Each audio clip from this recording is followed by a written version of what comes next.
Here's our new boy. This is Dino. He is from a litter of 3. They're all beautiful brindle dogs. This is a female, 2 boys, and they were captured yesterday.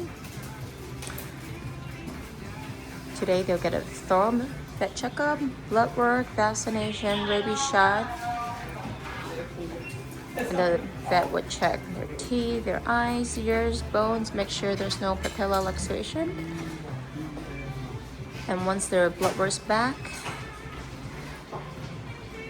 when the medical is clear, we will start socializing and training them.